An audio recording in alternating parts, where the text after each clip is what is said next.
Catherine, why don't you tell me a little bit about your interest in the word psychedelic? The word psychedelic reminds me of an easier time where love was more prevalent than hate. And in today's world, it seems that hate is more prevalent than love, which is why I'm doing the forgiveness work that I am. I'm trying to get people to go back to that previous state. Hmm. Yeah, what do you think it is about psychedelics in particular or psychedelic experiences that, from this perspective, tip the scales towards love or hate? You ever see the that Broadway show, well, The Coat of Many Colors? No. Okay. It's this about this guy who puts on this coat. It's like, let me put it another way.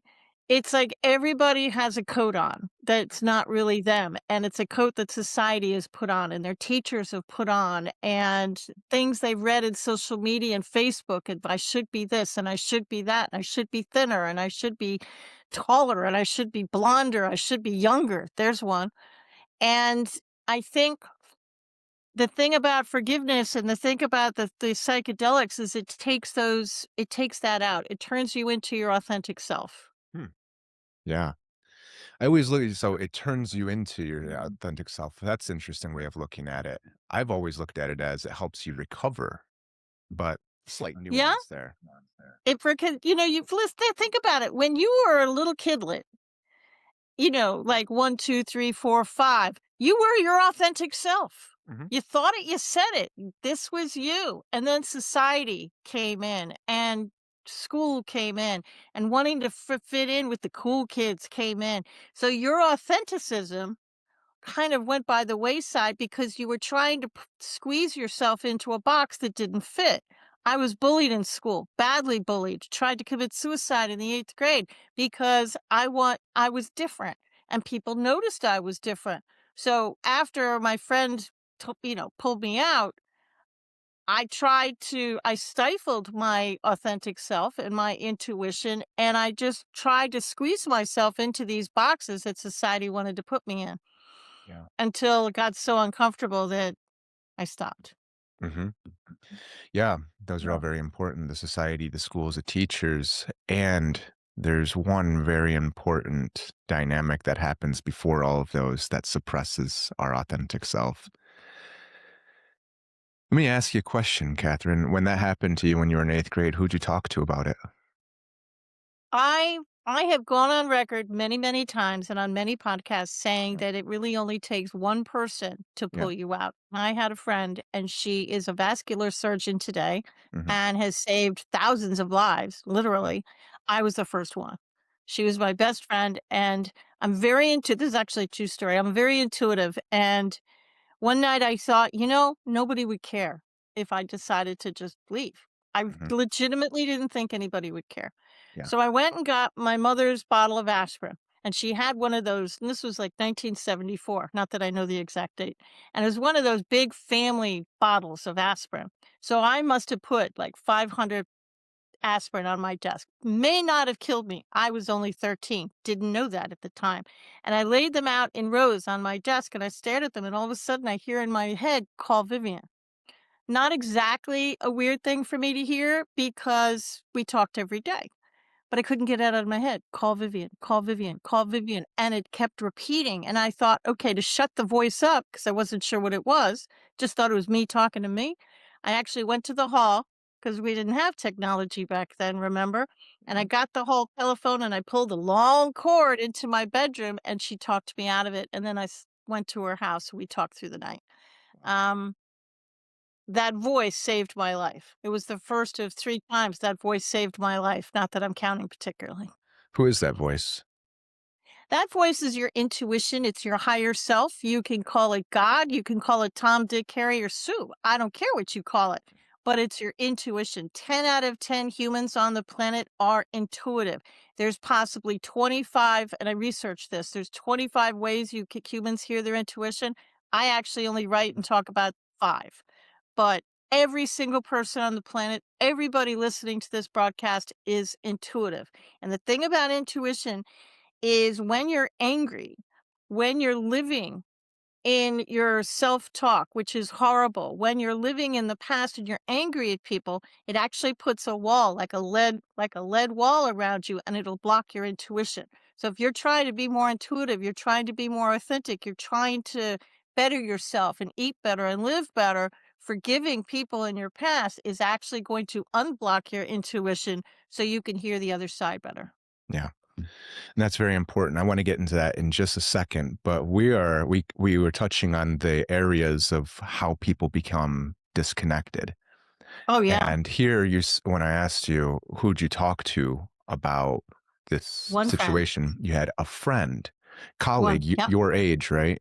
She was Yep, in your she we were school. in the same s we were in the same I had other friends, I mean, we had other friends, Of course. but I didn't feel like I was a part of anything, and she was kind of an outcast too, so the 2 outcasts in the school, we kind of went together, so when I was at my lowest, she's the one I reached out to. If she hadn't been there, would I still be in the planet? I have no idea, but m maybe? I don't know. And you said you thought that nobody would notice or care if you died. True. Yeah. So let me ask, do you have kids? I do, I have 2 kids. You have two kids. I have 2 sons, they're both in their 30s, but, if you fast forward, never mind how many years. I mean, it's been an incredibly horrible amount of years. But I was writing one of my books. I've written 16, something like that, but one of them, I think it was The Little Bird in Your Shoulder, one of the books I wrote about intuition. And I was writing about this suicide, and all of a sudden, I'm sitting here at my desk, also a true story, and all of a sudden, I could feel my family's pain. If Yeah. I had actually died, I actually sat here and I felt the pain of my parents and my siblings, and I felt the pain of my friends, and the tears were streaming down my face, and I thought, "What a gift that if I had left, they showed me the pain that I would have left behind." Yeah. Even though back then I didn't even think they'd care. Yeah. They You didn't. couldn't see it. No. They were expressing it in a way that you couldn't receive it. So let me ask, if one of your kids was going through something like you went through, who would you want them to talk to about it? Well, obviously, as a parent, I'd want them to talk to me, Of and course. I'm very blessed that I am the one they would probably talk to. We're very Yeah. close, my sons and I. So the But I would question, also want them to have at least one friend or a cousin or somebody that they could talk to. Because if you just have one friend, yes, everybody needs more, but if you have the one, it's very okay, balancing. yeah. How would you explain it if they couldn't come and talk to you or didn't talk to you when they were going through that? Um, I'd probably tell them the story of when it happened to me. Now, how would you explain it? The fact that they can't or don't come and talk to you? I actually can't answer the question. I really don't Yeah. know. Okay. Yeah, I would think something along the lines of the relationship wasn't safe. Yeah. They didn't feel safe to come and talk to their parent, whom is supposed to be the most safe connection that they have. I didn't feel safe enough to talk to my parents, but my parents were both raging Precisely. alcoholics, so Yeah. I couldn't talk to them, So you know. there is the first trauma right there.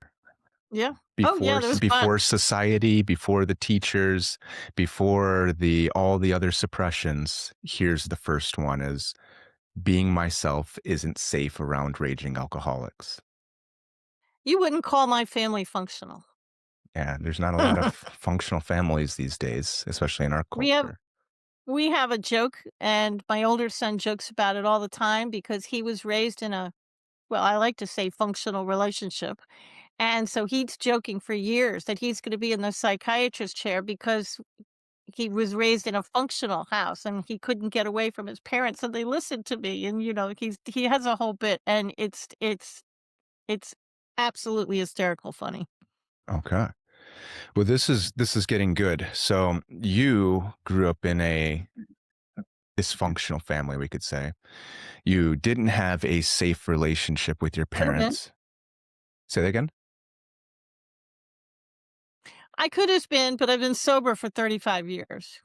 Okay, great. So I got sober 35 years ago because I actually wasn't I an alcoholic? I was dancing the line, but I got sober because New Year's Eve, January 1st of 1990, I actually thought I don't want to raise kids. I didn't have kids, wasn't dating at the time, but I thought I don't want to raise my kids the way I was raised, so I quit drinking. I've never touched it since. The Incredible. only New Year's resolution I ever kept. So this is getting into something that we're here to talk about today, I presume, which is you had a very difficult upbringing, very Mhm. challenged relationships with your parents. This Mhm. was monumental and impactful in your early development, and it led you to explore and develop this path of forgiveness. It did. Let's start talking about that. Let's just start with because so many people that I work with, almost every one of them has been wronged or hurt by somebody important to them. And we've all wronged or hurt somebody important to us along the way too. We all owe somebody an apology True. along the way, and every one of us deserves an apology along the way too. So almost everybody comes in wanting to find or cultivate forgiveness. And one of the first things I always ask people is, well, what does forgiveness mean to you? And this question almost always draws a blank, or it draws the same pattern of suppression. I just don't want to feel these things anymore. I just want to bury them so that way I can maintain the relationship. So I'm curious, Catherine, what is forgiveness in your light? How do you define it and how do you work with it in your process here? The thing about forgiveness is everybody tells you to forgive. Your parents, your teachers, your pastor, your minister. Everybody tells you to forgive. Okay, how? How? Do I just say the words and hope they stick? And what if I don't want to? What if it's an unforgivable act and I legitimately don't want to? Then what do I do? And I see other people around me able to forgive, and I'm not able to forgive. Well, now somehow I'm less than because I'm not as good as they are because I can't manage to forgive just one little person. Comparison. So there's a couple of lies about forgiveness that people like to bandy around. First of all, just because I forgive you doesn't mean I want a relationship with you. I probably don't. They don't deserve my forgiveness because they probably don't. I'm not doing it for them. I'm doing it for me. They don't care what you're doing. They're going off, they're doing whatever they're doing, and you're sitting in the kitchen with a pint of Ben& Jerry's ice cream crying. So it's hurting you, not them. Mhm. Just because I forgive you doesn't mean I'm giving you a pass. It doesn't mean I'm saying you were right and I was wrong. That's not what it means. The formal definition for me is this: I want you out of my head. That's it. I want you out of my head. I want you to stop thinking about you. I want to stop the triggers. Like if I go into a bakery and I smell an apple pie, all of a sudden I'm thinking of my mother who baked apple pies and I'm going down the rabbit hole again. I want that to stop. Mhm. I want to be free. That's Yeah. the formal definition. Then people say, okay, well, if you forgive, you'll forget. Uh, I'm from New York City and I can speak for everybody in New York City. We don't forget anything. So there is no forgetting. But what I can promise you is your perspective will change. I can look back at my past. I can talk about my past, and there's no emotional attachment there. I can tell funny stories, and there's no emotion behind it. I don't care good, I don't care bad. But now when I look at my past, I see the love. I see the adults that were trying to help that kid. I could see the love of the animals that we had. That's what I see in my past now. So it'll change your perspective. What happens to the emotion then? Okay, hold on. Let me back up a minute. Oh, I'm we're gonna go deep dive into the negative emotions. I'm not Yeah, whitewashing anything. I mean, terrific. my system is gonna make you dive right into it. Mhm. So you brought up something very important before that though, which is I don't have to have you in my life. And this is one of the big misconceptions of Correct. forgiveness is that if I forgive you, then we have to pretend it didn't happen. And we just go right back about the relationship exactly as it was, and then it comes around again, and here we are going through the same thing. So forgiveness does not require a suppression of boundaries, is what you're saying. Boundaries Mm-mm. are very important Now, and even essential in terms of forgiveness. if you've got boundaries in place between you and your parents or an ex or something, they need to stay in place. Does that person deserve your forgiveness? Probably not. You're not doing it for them. The boundaries need to stay in place. You're forgiving for you. It's like Buddha has a very famous quote. It's one of my favorites. Anger is like drinking poison and hoping the other person dies. Yep. Period. Yes. So Okay. you're the one that's getting hurt. You're not free. And let me be clear. You don't have to reach out to these people and tell them that you're forgiving them. It's not like, and I went through AA, did all the steps, but it's not like a fourth step if memory serves me. You don't have to make amends and reach out to these people. You do it in the privacy of your own home. Nobody has to know you're doing it. So that being said, you can forgive dead people because where they are or not doesn't matter a lick. And if you didn't get closure with your father, my method is gonna allow you to finally say your piece and get the closure that you've been looking for. Mhm. So it's an internal process. It's a personal Mhm. process. It's not external. It's not a, I'm forgiving this person for this result with their relationship or with their interactions. It's No, all you do about it for you. the in and it's an internal experience. So it's about your Yes. feelings, the things that you're carrying around. And I don't care if you've got, let's say you've got a sister who grew up in the same house and had a different experience and doesn't believe anything you say. Yeah, that 2 rings people can true. grow up in the same house and have completely different experiences. Yep. That happens all the time. It happens every So, with time. all due respect, if she said, "Oh, you're making it up," let her think that. With all due respect, I don't care about your sister. I care about you. And if Mhm. it's real to you, it can be forgiven. You can forgive anything. You can forgive people, places, and things. Stay with me. Please don't click off this channel. I'll explain that in a minute. Okay. So then we're talking about we can forgive people, places, things. We can forgive Mhm. people in the past. This is an internal experience. What exactly are we doing to soothe these emotions and these triggers and these intrusive memories from this unprocessed event or events or trauma that we're carrying around? Let's just jump right into the process then. We got what forgiveness is. It's an internal process of soothing our own Mhm. emotions and not carrying a burden from a relationship or an event that happened to us with somebody else. That's my definition. That's my reciting Yep. of what we said. Accurate. Yep. Okay, Yep. great. So that's forgiveness. How? What do we do? How do we do it? Okay, well, I'm gonna go through the system, but before I go through the system, I wanna tell you what the special sauce is, the Let's hear secret it. behind the entire method. Mhm. I get people all the time coming to me and saying, "Catherine, I did forgive them. I did the work." Yeah, you did. Yeah. You figured out a method that worked for you, and you managed to wrap your brain around it, and you forgave. But they're not staying forgiven. So you go to a Christmas party or you see their name on Facebook or whatever happens, and boom, you're right back. You can't get rid of the triggers. Mhm. How do you get rid of the triggers? Yeah, you just brought up something very I important. They say, "I did the work. I I did these did the things." work, They did it but it conceptually, didn't work. mentally. It's all Yeah, ideas, and it's not in practice. It's not embodied but it yet. I didn't haven't stick, did it? exactly. It's not How do you make it it's stick? precisely. Let's hear it. Einstein proved beyond a shadow of a doubt that everything on our planet is energy, including this little silver microphone that I'm speaking into right now. What you didn't do is you didn't forgive the energy.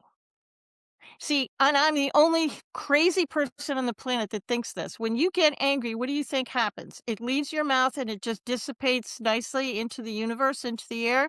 Sadly, it does not. It hangs around your energy field. Everything on our planet has an energy field around it. And the more you don't forgive, the darker your energy field is going to be. Yeah, well, in And the essence, only then you're way to just get rid of the energy field and lighten that energy field around you is to forgive the energy, mhm. Yeah, which is because built into my system. you're carrying around the anger constantly. And yeah, this Correct. doesn't go anywhere. Like if you ever come into a room where 2 people have had a fight right before you You can came feel in, the energy. you can feel it. The fight's not happening now. They're not even there, but you come and you say, "Ooh, something nasty You happened could here." cut the tension in this room with a knife. How many times have you heard that? Exactly. It's the energy that you're Yeah. feeling. Okay. Everybody can feel this. We all carry it around. Mhm. It's like this, and for anybody who's listening to this broadcast, I'm about to hold a purple coffee cup right in front of my face. But if you think this purple coffee cup is anger, when I first get angry at somebody, look at my body language. I can hold it off to the side. We can have a session together. It's not a problem. But if my self-talk is bad, if I'm not forgiving people, humans irritate other humans. If you keep putting stuff into the cup and don't take anything out, it's going to get heavy. Now I'm using two hands to hold up the cup. Mhm. I could still talk to you, but it's starting to penetrate my brain. It's starting to penetrate my language and the stories I'm telling you. If I keep holding on to my anger, now I'm holding it in front of me. I can't even see Julian anymore. Opportunities are flying by me. I'm missing them. Money making opportunities, ways to lose weight, ways to get a relationship. And I'm missing them all because it's in front of my face. Yeah, you're And I consumed haven't by it. forgiven any of the energy. I'm consumed by it. So my system, it's a step-by-step method that's gonna allow you to move it first, because we do baby steps in my world. It's gonna allow you to move it back over to the side. Look, my world is starting to open up again, and if you stay with this system, because this is a marathon, not a sprint, eventually you can look at my hands. Now my anger is gone, and a lot of my anger is legit gone now. Totally Yeah. gone. Or, I don't know that anger ever goes away because anger is a very important part of who we are. It's a human emotion. Anger toward my past, my parents, certain Exactly. certain So people in we're my life, talking I have nothing. so we're talking about the relationship that we have to ourselves, the relationship that we have to our emotions, the way Aha! that we view and believe the things that we believe about ourselves, and the way that we treat ourselves. So when That's anger's right. here, what do we do with it? Do we Yeah. judge ourselves for it? Do we beat ourselves up for it? Do we try and suppress it? In which case, this anger never ever is processed, expressed, or No, soothed, and it just keeps it's growing. It's still like a in your pressure energy. cooker. Okay, so Mhm. we're talking about the How do you get rid of it? relationship. The relationship that we have to ourselves is crucial for forgiveness. And forgiving yourself is one of the principles that I'm talking about. So what I want you to do is I want you to sit down with a pad of paper and a pen, and I want you to write down everybody you think you need to forgive. Hmm. And the first 5 people on the list are gonna be your unforgivable dumpster fire. "They hurt me to my core. I promised I would never forgive these people." That's normal. Everybody puts the ones they hurt most first. In fact, everybody watching and listening is thinking of that awful, unforgivable person. That's why nobody wants to forgive, because the minute you see the word forgiveness, your brain jumps to the unforgivable person. You're like, I don't wanna forgive that person." So on Defensive. my system, it's gonna go to the other side, and we're gonna forgive the easy ones first. So, Hmm. let's say you wrote 20 names down in your paper, okay? Now I want you to rate these names from 1 to 10. 10 is unforgivable, dumpster fire, the worst of the worst. 1 is super easy. It's the person who cut you off on I-95 South yesterday and you were late to a meeting. You could forgive that person. It's a person who stole your book back in 10th grade. You could forgive that person. So I want you to rate all these people from 1 to 10. Now, if you have 3 number 7s, I don't care. If you skip numbers, I also don't care. But what I do care about is I want you to, when you start the practice, I want you to start with the easy ones, the ones you labeled to number 1, and I want you to work your way up the list. So let's take that first one. I want you to sit in the middle of your bed or wherever you're comfortable, your comfy chair. I want you alone. I want your cell phone off or the volume off. I just don't want you interrupted. The dog can be there if you can be quiet. Then I want you to Imagine in your mind's eye the person is standing in front of you. Take that first person on your list, the one you labeled a number one. In my case, it was a girl I knew in high school. And I want you to imagine that she's standing right in front of you, not the adult, the kid you knew in high school. That's who I want in front of you. Now, let him have it. Say anything you like. You're alone in a room. Scream, cry, burn sage, dance. I don't care what you do. I don't care how long it takes. Say whatever you want. When you're done, and if it's a level one person, you probably won't have any words to say at all, to be honest with you. I want you to put your hand in your heart, which is merely as a reminder for you to say the words from your heart. And then I want you to say, I completely forgive Julian. I forgive the energy around Julian. I completely forgive myself for anything I may or may not have done. I forgive the energy around myself. I forgive the energy around our entire relationship. And so it is. Amen. End it any way you like. Now check in with your body. Are you still mad? Or is it completely gone? If it was a level one person, it's probably gone. Cross the person off your list, go to the next one. Was it a level four person and you check in, you go, still kind of mad. Okay, what number is it now? Is it now a four? Right? Four down, wait 24 hours, do it again. This happened to a friend of mine, and she was sitting right in front of me at the time in the same room. And she made that first pass. She said that prayer. That's all she did. It was a level five person. And you could see it. She got pissed off, pardon my language, but she got super, super mad. And it shot up to a 10. It got worse. So what happened? Your brain is a wonderful instrument, and there's a closet in the back of your brain, and it's padlocked, but there's a movie playing in it. You don't know the movie's running. If you knew the movie was there, you would turn it off. You don't know it's there. So what that first forgiveness path did is opened that closet, and it flooded your brain with memories you didn't know was there because your brain decided, okay, Julian's ready for this. I'm going to flood his brain with all these memories. So we acknowledged that. We honored that. She put a number 10 by the person's name, put it at the back of the list, and we went on. Very, very powerful. Now, one thing, if you can't imagine the person in your mind's eye, not everybody can, put a chair in front of you and talk to the chair. You could even put the person's picture in the chair if you want to, if you need a prod, or their name if you really need that. But you could talk to the chair. It'll have the same effect. Yeah, this is an interesting approach that you have here, Catherine, because this is very similar to something that I do with people. So it seems like the steps that you're doing are drawing their attention to the emotion that is stored in their body that has been bottled up and suppressed and buried all this Yep. time. And what we're going to do is we're going to start to see it, we're going to start to listen to it, and then we're going to start to express it. So they start to actually Hmm. voice it and communicate it. And they start to identify what this thing is that's inside of them and give it a voice. And the more that they pay Right. attention to it, the more that they can accept that it's here rather than beating themselves up or pretending that it's not there. The more that we can accept that it's here and actually engage with it, in this case, expressing the thing that the anger's here for, they find some sort of immediate relief. And you do with this method, you find it you can't let me be clear. You can't get, and you and I both know this, you can't get an unforgivable person down to a 1 in 24 hours. Sure. Not gonna happen. It's a But practice. you can get that unforgivable person from a 10 to a 9.5 to a 9 to an 8. This is a marathon, not a sprint. And I want you to do this as a nightly practice before you go to bed because it's gonna make you tired.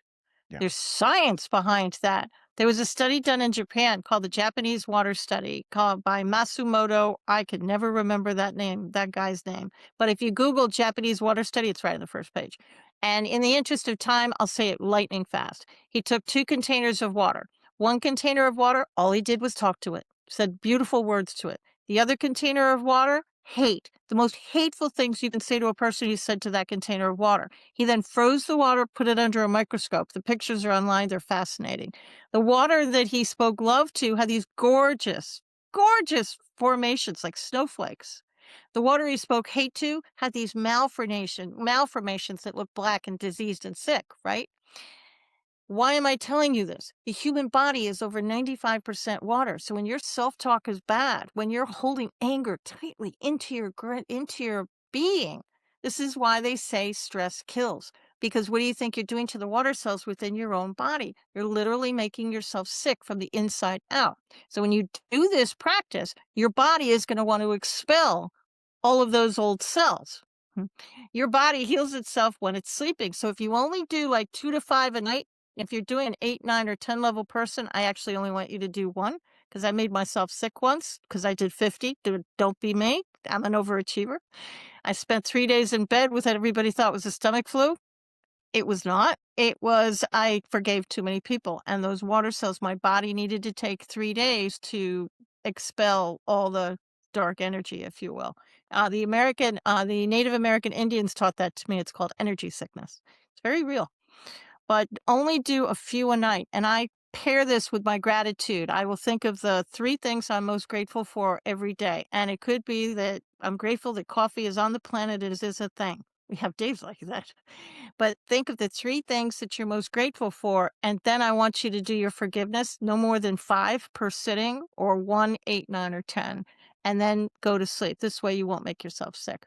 But if you are in the bathroom, it didn't mean you ate a piece of bad fish. It's just your body is purging the toxic energy. Just roll with it.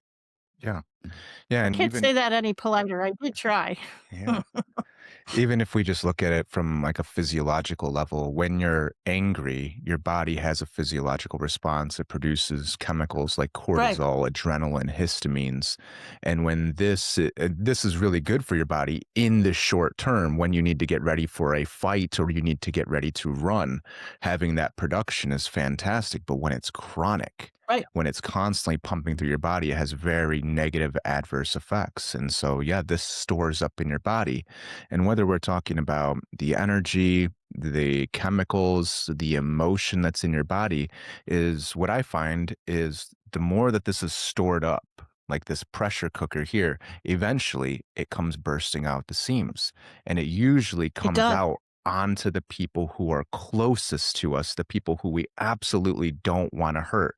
So this pain from the past Right. shows up in the present and then it flows through us onto our children, onto our partners, onto our whoever is closest to us. So, yeah, processing this is essential because if we don't, the pattern continues. Now, on your list of people, you're probably gonna put yourself, Mhm. and you might even put yourself as one of your number 10s. So, I have an online class. It's a 10-day class. You get an email from me every day with a 10-minute video, and in the class in the book I wrote, there's only 1 list, but in the class, I want you to write 3. The first list is everybody that you think you need to forgive. Do the first list first. The second list is everybody that needs to forgive you. And remember, you can put people, places, and things. I'm the only one in the world that's going to tell you that you don't have to forgive the unforgivable because there's a lot of people, places, and things that you can forgive before you even get to that person. And the third list is money, all the situations about money, and you rate them from 1 to 10. So, how do you forgive those unforgivables? Well, we'll use my father as an example. He's passed, so I routinely throw the poor man under the bus. You can forgive dead people, right? But wasn't ready to forgive my father because I wasn't. So, and I didn't even want to forgive the energy around his body. That's how angry I was. So I pulled apart memories. And they do this in psychology. I pulled apart the memory. I picked a Thanksgiving dinner that went crappy, and I'm serious about this. I forgave the table, the energy around the table. I forgave the chair, the energy around the chair I was sitting at. I forgave the people at the table that didn't help me, the energy around each person. I forgave the building we were in. I forgave the city. I forgave the date. I forgave every part of that memory I could. And then I checked in with my body and the 10 was down to a 9.5. Was I ready to forgive dad? No. But when I got him down to a 9, I was ready to forgive just the energy around his body, and then eventually I was ready to forgive him, and I add, it took me months to do this, but eventually I got him down to a forgivable level, and I forgave him completely. but I had to pick apart the memory. That's how I forgave the man who attacked me in college. You know, you can forgive the table, the bed, the chair, the park, the car that took you there. You can forgive all those things. And if you never forgive the unforgivable person, that's fine. Forgive what you can of the memory and keep going because at the end of the day, that's going to free you. And forgive yourself. Yeah, that's powerful. Before we get into the forgive yourself piece, because that's huge, and I think this is one of the most important pieces It is of all of huge. this. This is a unique idea here of okay, somebody hurt me terribly. I can't forgive them, Mhm. but I can start with forgiving aspects of the situation that happened. So if I had a That's parent right. who was abusing me constantly and my next door neighbor was always watching that but never ever stood up for me, I can forgive my next door neighbor because they were scared too and You, they were dealing with it and it you wasn't their forgive the neighbor. responsibility to take it. Oh, okay. I can forgive the system that was in place here, my friends who saw this have, so on and so forth. So we can start with aspects that are easier to grab onto than going straight to Right. the massive And trauma. you can forgive the house where you were living at the time, the Mhm. energy around the house. You can forgive the bed you were sleeping in, the energy around the bed. You can forgive the window you were looking at because you saw the neighbor. Forgive the window, the energy around the window. You can forgive the brush that they used to spank you with. Well, that was probably my generation. And, you know, forgive the energy around the brush. You see where I'm going? You pick out the aspects of that memory, and if let me be clear.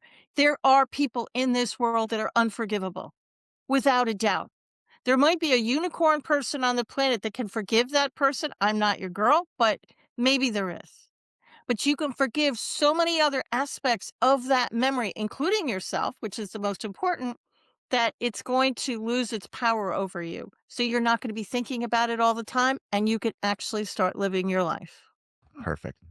Now, walk me through a little bit of what exactly are we doing to forgive? So if we're going to start with somebody or something, we see, the room that this happened in.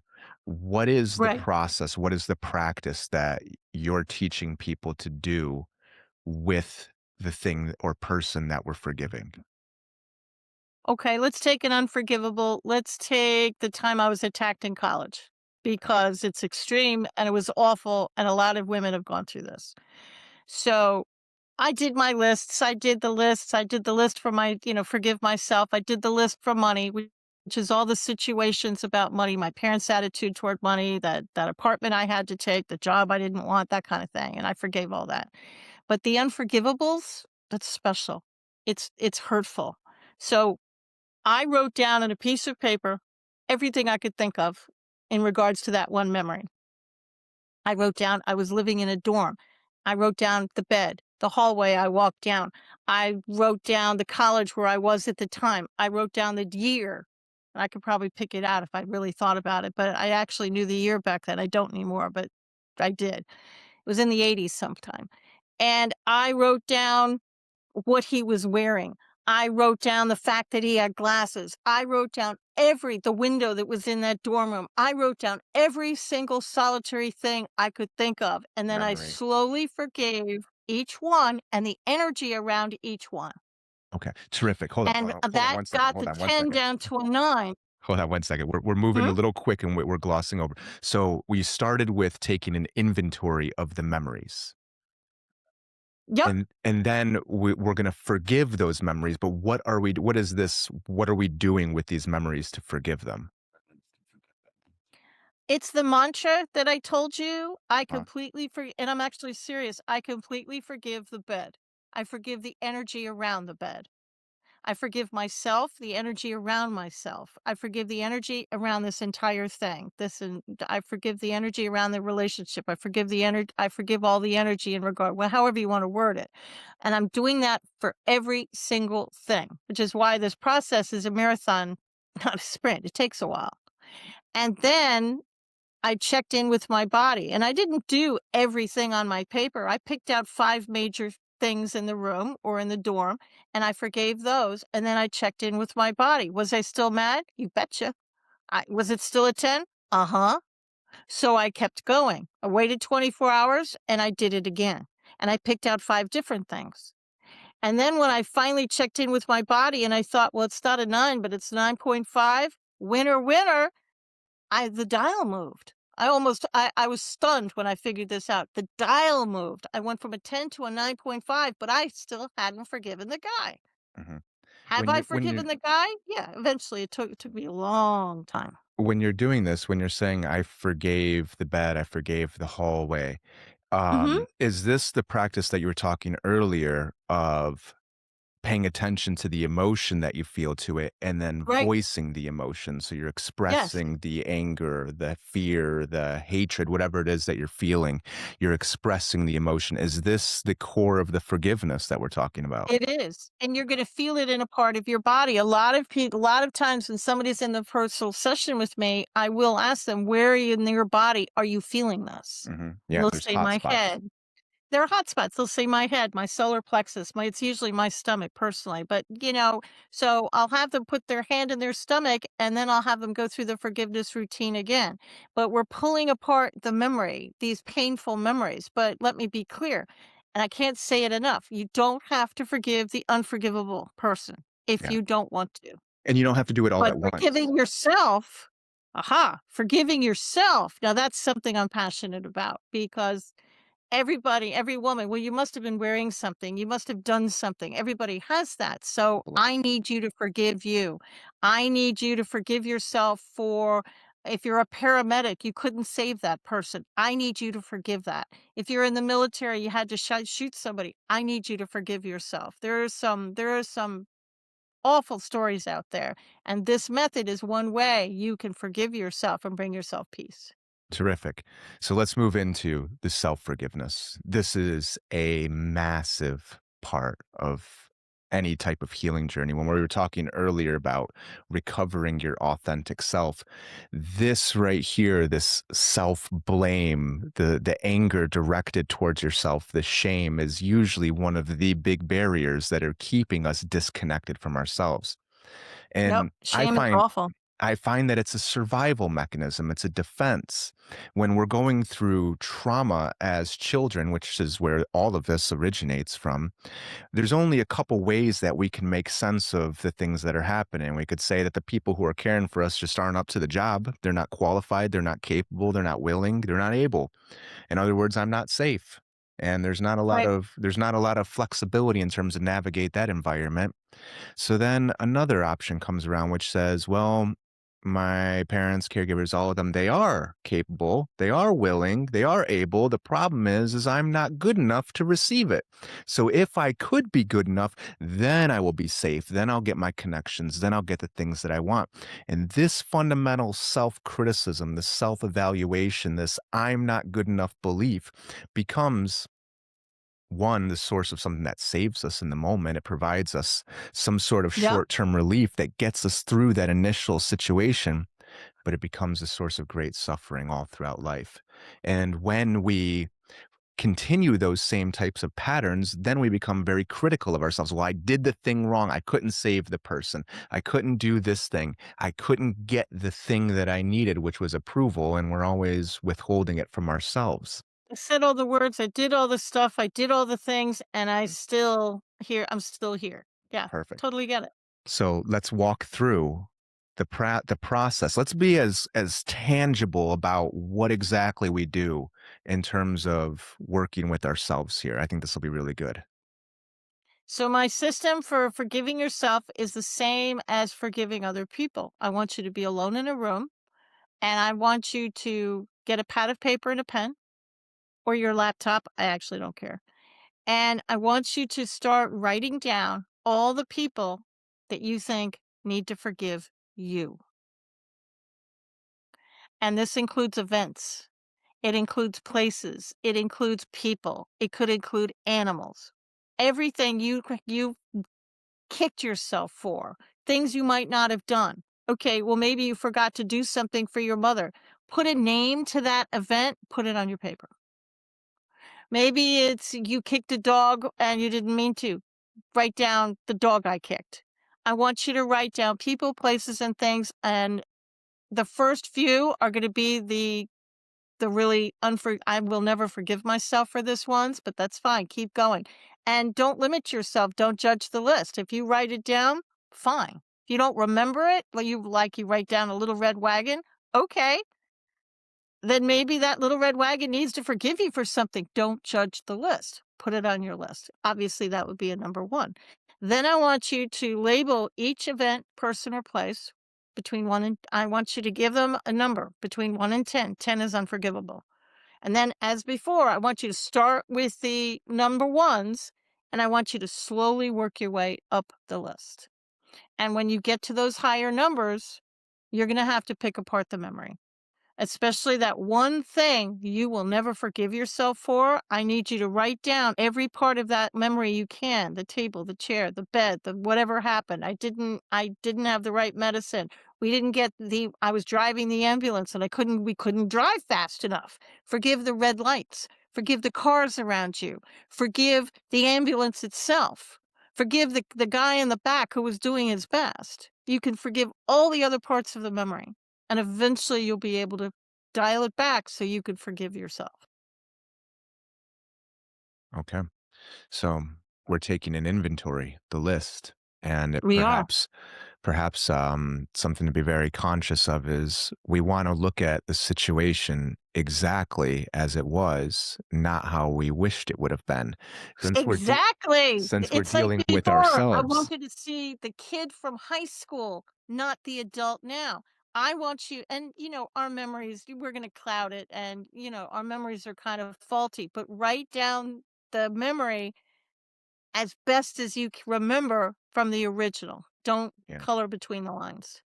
And since we're dealing with ourselves, other people that need to forgive us, things that we have done that have harmed other people, a lot of the times there's defenses that kick in. Mhm. There's justifications, rationalizations, there's blames. I had to do this because it was their fault. That's So right. this is where we want to be as honest and as truthful as possible so we can really see the things that were happening here, the dynamics, the patterns that were at play, That's and right. through this awareness we can make choices in terms of what we do with it. But at the end of the day, I if you write the name Bob, for example, Mhm. and your brain, because you're human on the planet Earth, your brain is gonna look at that and say it's gonna immediately start to justify everything you did to Bob, because that's what we're gonna do. We're gonna look at that name and say, "Yeah, but, you're gonna second guess, I did that because of this, and this." Mhm. Don't judge the list.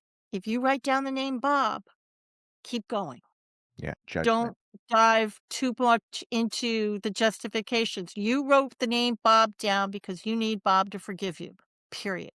Yeah, Don't judge the name Bob. Don't judge the list and don't second guess it. If you wrote it down, okay, we're gonna roll with it. yeah, that's right. Judgment and then blame. These are 2 very Exactly. important dynamics because when we're looking at people who need to forgive us, in other words, things that we did that we could have done better, very frequently we go into blame, which is a form of victimization. We make ourselves the victim in these situations. Then you And get to shame, and shame is the worst of the worst of the worst and the lowest of vibration of all the emotions out there. And when you hit shame, then you just wanna crawl into a hole. yeah, yeah, you need somebody to come and rescue you. You're powerless. That's it. You need Yeah. like my friend Vivian, who literally reached into that rabbit hole and pulled me out by the scruff of the my neck. Mm. But, it's this method is here to help you get out of that hole. But be kind to yourself. Don't do the unforgivable one first. I want you to do the easy ones first. Okay. Work your way So up. So by the that's time a you form get of to the being kind to unforgivable, yourself. you'll have a muscle going and you'll be able better to deal with it. I see what you're saying. So you're saying that we can be kind to ourselves by not jumping into the hardest, most difficult, impossible. Like if you're learning how to Yep. play piano, you're not gonna, jump into a Mozart symphony right away on your first day. Well, You're you gonna might, but start. you're not gonna be good at it. If you don't even know what keys are what, there's no way you can do it. It's an impossible Right. task. So, exactly. yeah, This start is with the something same. be kind to yourself, be gentle, and start with something that's reasonable, that's achievable, that's attainable. It's right here, something that you can do, and stack up some wins. Start to, This way, develop the you're gonna look at process. your paper or your computer terminal, and you're gonna see check marks by the ones that you've already done. Mhm. You know, you got a list of 40 things you need people to forgive you for. Well, I just checked off 5. I feel good now. Yeah, It's kind of like a mind game. I feel great. Look at these 5. So by the time you get to the worst of the worst of the worst, you will have developed a muscle. You'll know the pattern. When you forgive somebody, when I truly forgive somebody, I actually feel movement in my solar plexus. My older son says his shoulders feel lighter. And he said, Mom, there's no scientific reason why my shoulders should feel lighter, but they do.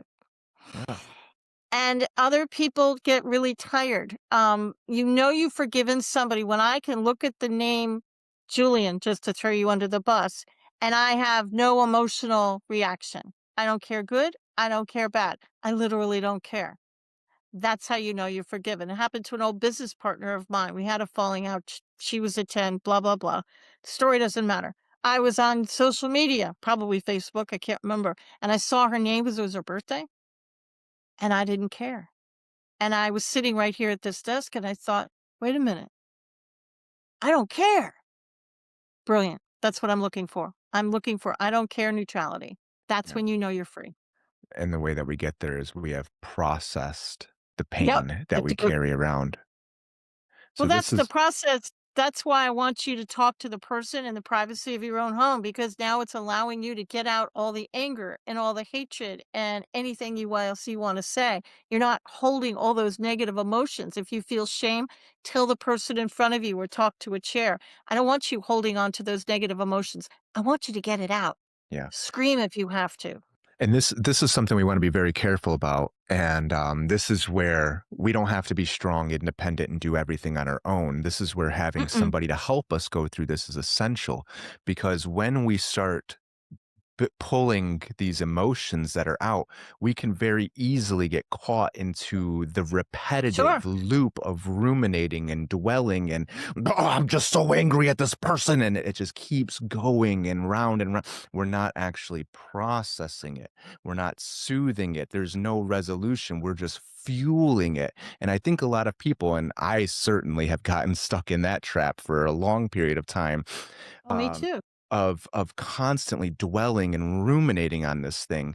So we want to be very careful when we're tapping into the reservoir of pain there, that we're doing it constructively towards the end that we're looking for here.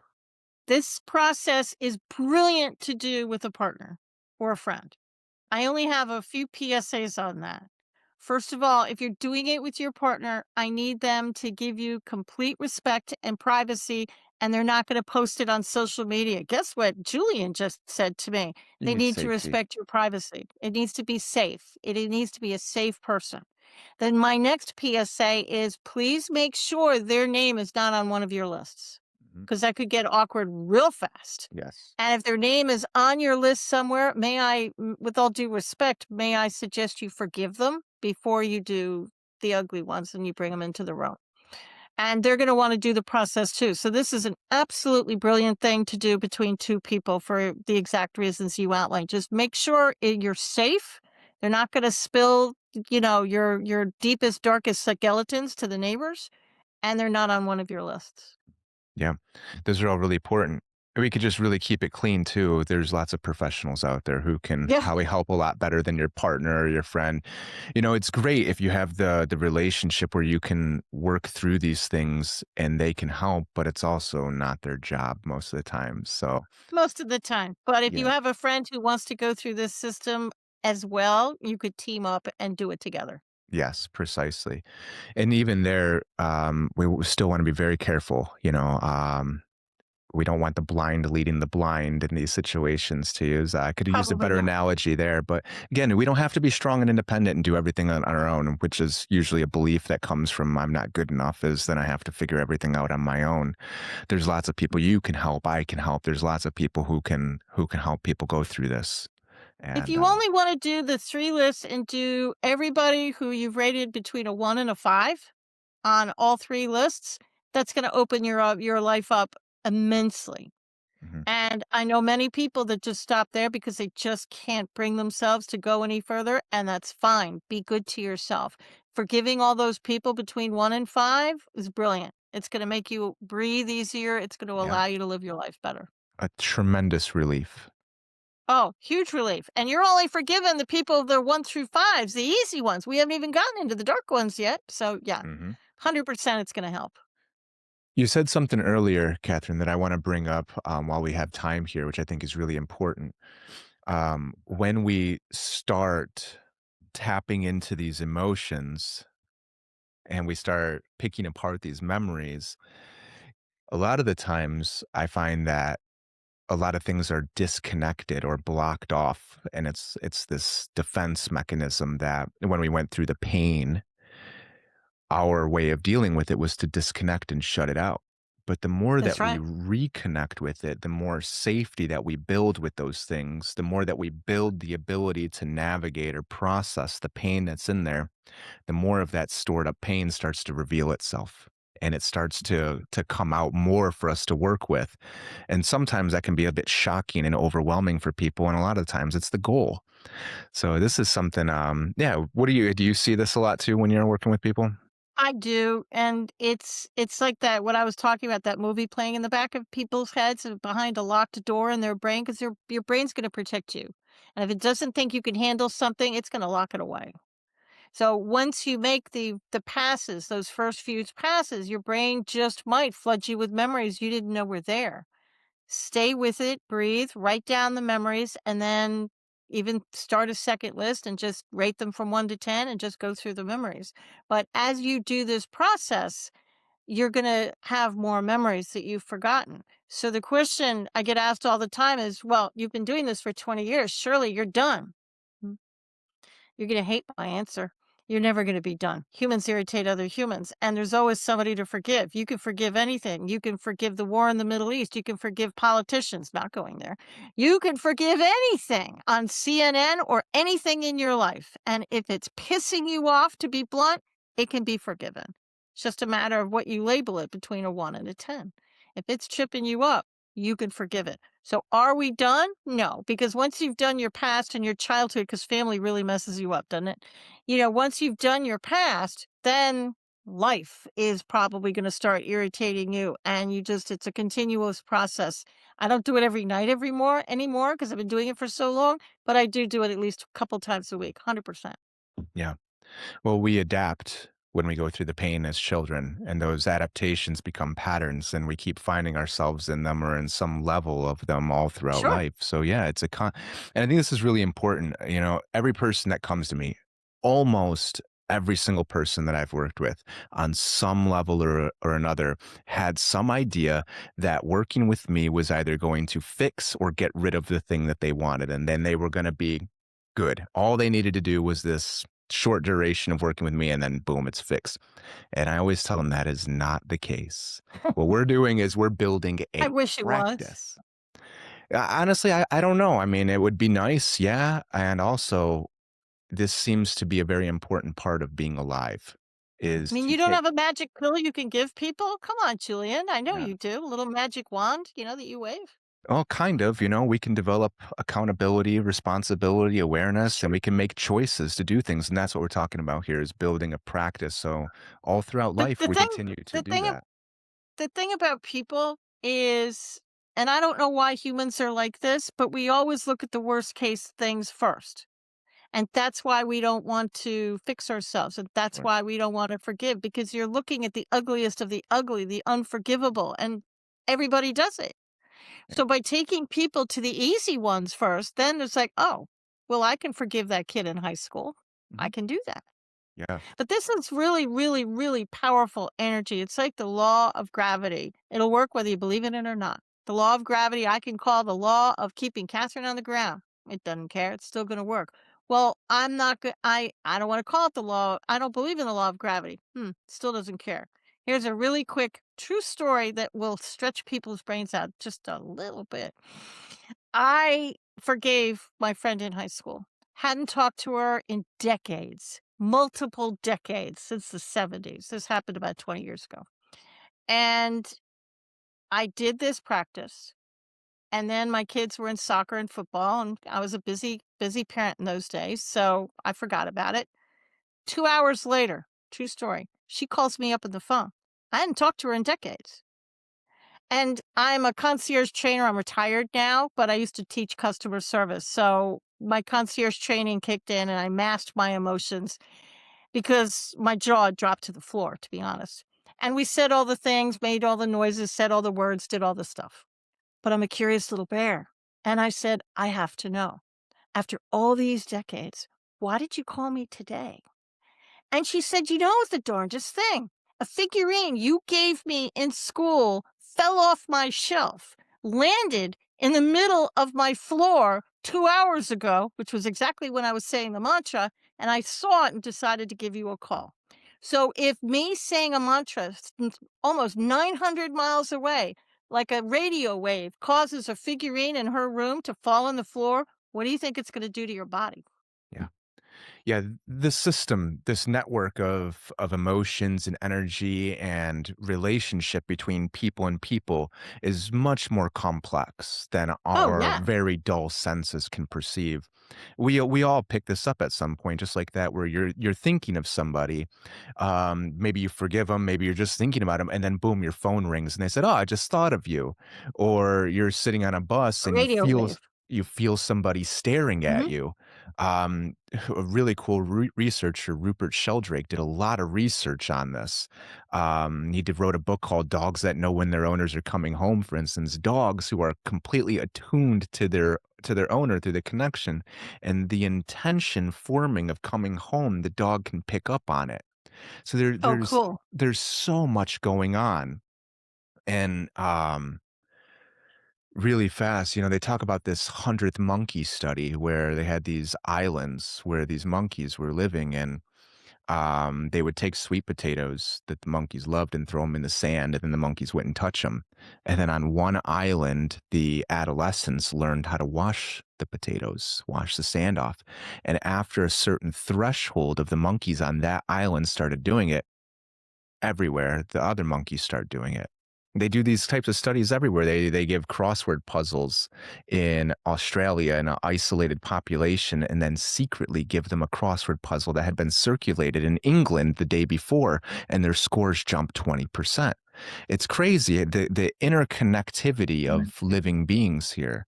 So yes, when we are constant, if there's a field of energy, a field of information that's connecting every living thing in this world, and we are carrying around anger, hatred, shame, and fear, and just That's dwelling right. on it and ruminating on it.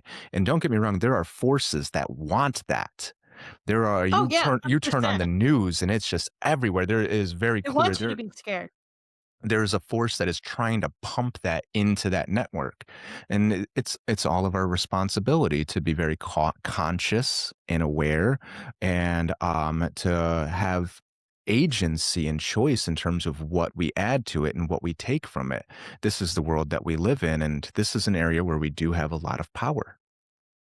We're all connected. It's like palm trees in Florida, and they're skinny, yet when a hurricane comes, a lot of them, they bend with the wind and they don't really often fall. Why? Because underneath the ground, they're all connected by their roots. So they're stronger together than they are as a single tree. And that's why at the end of the day, you don't see palm trees. I mean, you do see them upended, but most of the time you don't. It's because their roots are all interconnected and they're holding each other up. Yeah, there's the metaphor right there, is right underneath the ground there's a whole network of connectivity that we can't see. That's right. It's like radio waves. You can't see it. And the forgiveness, people say, well, I made my first pass and it didn't work. Yeah, it did. It did work. It's like this. You can't see it. But the memories are gonna start. You might feel better. You might feel some movement in your body. Oh, it worked. It's just a matter of you repeating it and keep going and see and paying attention to your body. Yeah, that's right. Stacking the wins up. That's Yeah, right. and practice, make a daily practice out of this. If this is a virtue, if this is a quality that we really wanna see in the world, I wish people were more caring. I wish people were more considerate. I wish people were more aware. I wish people were kinder and more gentle with themselves in the world that they live in. Right. Okay, I have no control over the people around me. I can't force them to do that, but I can certainly add that to this network, to this community, to this field of information, whatever you want to call it. I can cultivate that and add it to the world around me. And that is my responsibility if I want those things. And everybody can do that. Everybody can do that. Now, one last thing before we sign off. I'm not throwing men under the bus, but in my experience, it's mostly men who tell me this. I have nobody to forgive. Okay. I respect that. So for the next 5 nights, I want you, before you go to bed, I want you to repeat after me. I completely forgive myself for not having anybody to forgive and the energy around this thought. Say that every night for 5 days.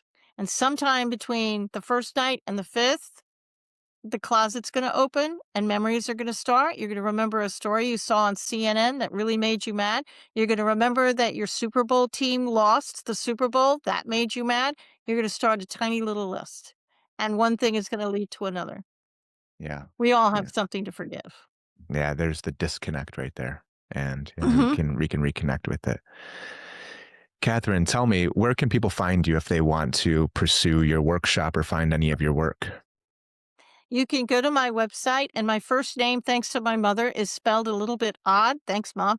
And it's CatherineGiovanni.com, but Catherine is spelled Katharine, Giovanni.com. Beautiful. I will Everything's on the absolutely. website. I'll link it all in the show notes so it'll be easy to find there. Anything else that you want to share before we part ways today? I want everybody on the planet to know that they're worthy.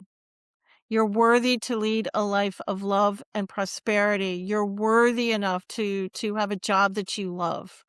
This is your birthright. You are worthy. Thank you, Catherine.